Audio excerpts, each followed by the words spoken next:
Good evening, I'm Cynthia Ng. You are tuning in to AWANI Tonight. Health Minister Dr. Zaliha Mustafa urged government healthcare workers not to go on strike amid swelling anger within the sector due to poor working conditions. She stressed how doing so will not solve the problems at hand and called for a face-to-face meeting instead. In a TikTok video, Dr. Zaliha urged the aggrieved parties to act maturely and to come see her to discuss their concerns. She said she understood and acknowledged the issues plaguing the public healthcare system, but needs more time to scrutinize the problems and weigh possible solutions. Earlier this week, Ipoh Timur MP Howard Lee raised the alarm about a potential unplanned strike by government healthcare workers after speaking to many of them across the country. Health Director General Tan Sri Dr. Nurisham Abdullah has reminded healthcare workers to avoid compromising the patient's safety if they decide to go on strike. Meanwhile, Dr. Zaliha told the Parliament earlier today that her ministry is not able to recruit more government doctors without additional positions or funding provided by the Public Service Department JPA and the Finance Ministry. KKM ni kalau boleh kita ambil semua pekerja semua doktor, tetapi kalau perjawatan itu tidak ada dan kita tak dapat duit, maka kita tak boleh laksanakannya, ya. Dr. Zaliha said she would meet with the state health directors and hospital directors on February 28th, but did not specify when she would meet healthcare workers on the ground. The threat of a strike will remain if healthcare reforms are not expedited, says Malaysian Medical Association President Dr. Murugan Rajathurai. Now, he shares the grievances faced by those in the public healthcare sector. In Malaysia, our healthcare system is highly subsidized. So, the public depends on our public healthcare system. But can it cope? That's the question here. The coping, because our facilities are old, we need to upgrade our equipment, but more than that, our manpower shortage. So when there's manpower shortage, I'm overworked. Say where there's supposed to be 2 doctors, there's 1 doctor, the 1 doctor is doing 2 doctors' work. And so, even I think the DG also recently had said that the public system is overstretched, overworked, underpaid. So this causes actually a deep frustration in the system. It's very sad to see healthcare workers coming to a possible strike, but MMA, of course, don't condone the strike. We've been always with the government and trying to negotiate the things. But then when it takes too long, the healthcare workers down there, they're getting frustrated. They can't take this. There's a limit for everyone. Dr. Murugan stressed the need to increase public healthcare expenditure to 5% of the GDP in the next budget. Malaysia's public healthcare expenditure is currently only at 2.58% of the GDP, which is considered low for an upper middle income country. A larger allocation, he said, will help speed up reforms needed to strengthen the country's public healthcare system. From the budget, I told you the 5% of the GDP is they must increase the manpower first. So, and they must make sure that there's no maldistribution of doctors. So they have to have a system where they must know, okay, in this hospital, in this state, you need so many doctors, and then distribute accordingly. So when there's a lot of maldistribution, some place you got extra doctors, some you have critically very low doctors where you can't perform. So when you have a manpower shortage, you're actually compromising on the care going to be given, the quality of care. So the 5% GDP is definitely a must minimum to upgrade facilities also, and also to upgrade the equipment. Don't forget Sabah and Sarawak, interior of Sabah and Sarawak. We are working towards universal health coverage, and then it should be fair to everybody, every citizen in the country.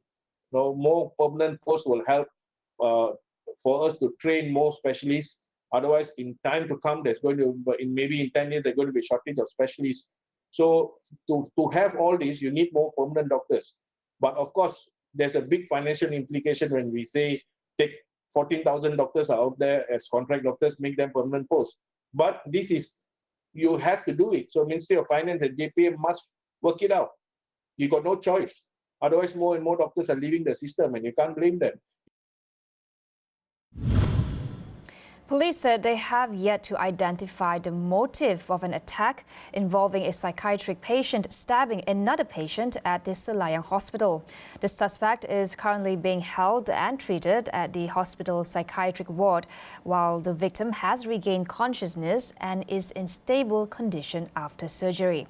The incident took place when the suspect reportedly obtained a knife from a staff pantry before attacking a dengue patient twice in the stomach and once in the back. Selangor Health Director Datuk Dr. Shari Ngadiman said the victim was given emergency treatment and underwent surgery immediately after the incident.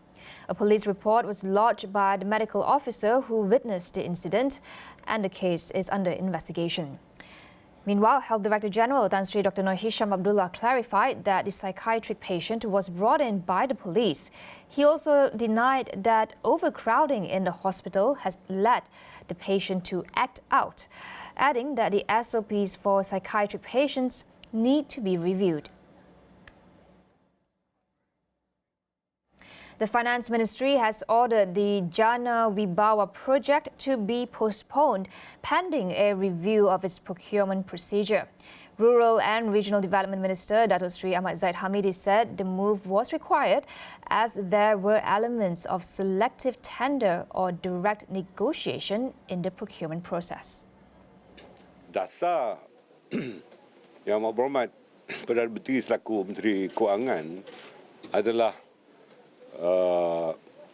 bagi melihat semula adakah tata cara perolehan dan tata kelola sesuatu perbelanjaan yang dikeluarkan itu mengikut peraturan yang ditentukan oleh pihak perbendaraan. Maka di dalam hal ini terdapat kira-kira 5.7 bilion ringgit daripada projek-projek ini yang telah ditangguhkan dan pihak kementerian mengambil keputusan agar tata cara perolehan perbendaharaan mesti diikuti sepenuhnya. Zahid also said he would not compromise on the implementation of infrastructure projects in rural areas, including those in Sabah and Sarawak. He added that priority will be given to flood-hit areas, such as collapsed bridges and destroyed homes. The country is on track to cross the high-income threshold within the current administration's term. Economy Minister Rafizi Ramli says the target could be achieved in 2026 if Malaysia's growth rate stays above 4% for the next few years. InsyaAllah kalau kita terus begini dan kita dapatkan pastikan sekurang-kurangnya pertumbuhan itu sekitar 4 ke 5%, maksudnya Malaysia akan mencapai status negara berpendapatan tinggi dalam penggal ini. Dan saya rasa selesa kalau saya sebut insyaAllah we will definitely cross the high income status within this administration tenure. Kecuali lah ada COVID lagi ke apa yang itu di luar jangkaan kita lah. Ini berdasarkan business as usual. The Pandan MP said the coalition government's top priority now is to roll out policies that would raise salaries, including the possibility of introducing a national wage growth policy. He added more initiatives concerning wage growth will be outlined in Budget 2023, scheduled to be tabled next Friday in the Dewan Rakyat. What do MPs use their constituency development funds for, and what are the expectations of constituents for those funds? On Consider This tonight, we ask our guests if this is an opportunity to reform patronage politics in Malaysia.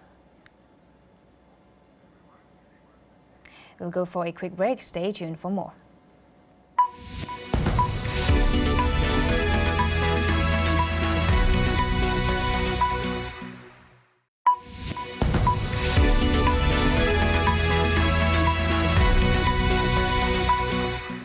Welcome back. 9 days have passed since two powerful earthquakes tore through Turkey and Syria. The death toll has now exceeded 41,000. The focus of the aid efforts have shifted to helping homeless survivors struggling in near-freezing temperatures. On Tuesday evening, 9 survivors were pulled from the rubble in Turkey. Among them, a 77-year-old woman who managed to stay alive for more than 212 hours of being trapped. Rescue efforts are slowing as hopes of finding more survivors become more unlikely by the hour.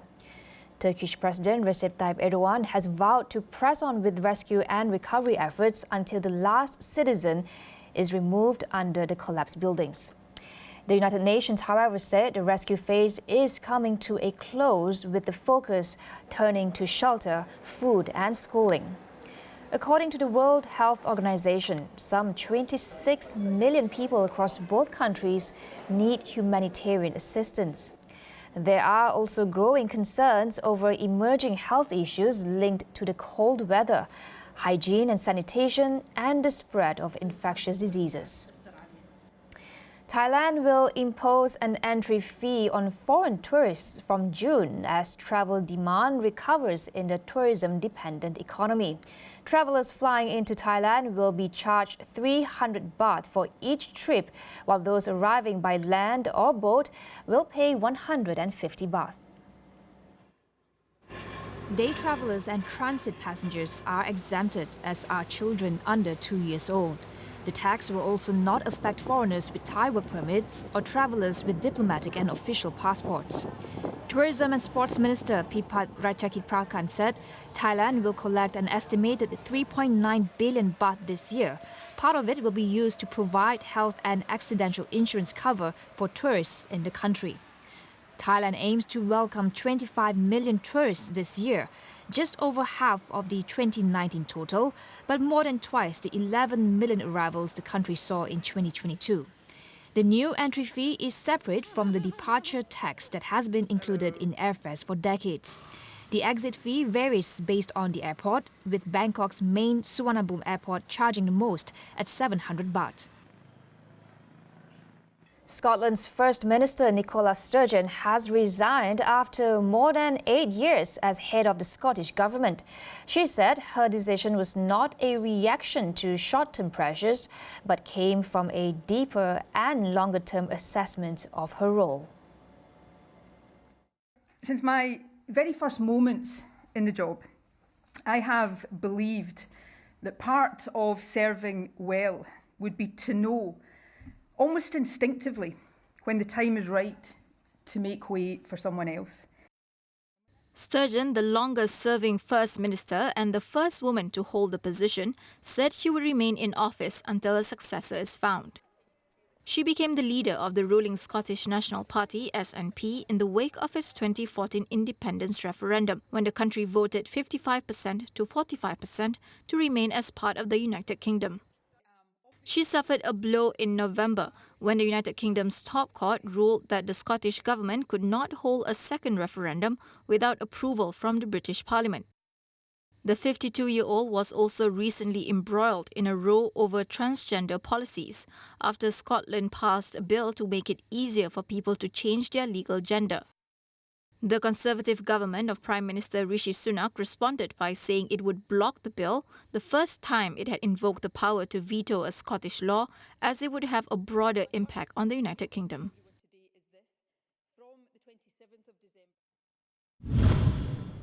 Climate change is one of the greatest threats facing the world, and young people will bear a disproportionate burden of the environmental crises we face today.